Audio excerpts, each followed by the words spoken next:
Hello everyone, in this video we will learn how to sort slicer in Excel sheet. So let's start this my Excel, and here you can see I already added the slicer. To sort this slicer, so here you can see the product list. These are the buttons of the slicer, and I'm going to sort these. Simply right click on the any button. So I just right click on here and click on the sort A to Z. You can see the water bottle is the first button.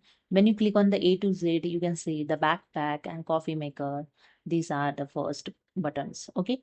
And the second way, simply click on the slicer and make sure the slicer is selected.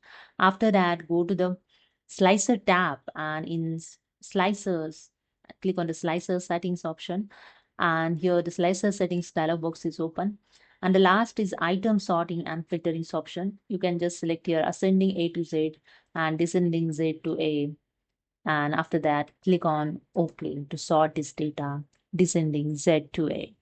Okay, so here you can see the sort this data, sort these slicer buttons, okay, descending Z to A. Okay, so that's it. Hope you understood. If you like this video, please subscribe. Thank you so much.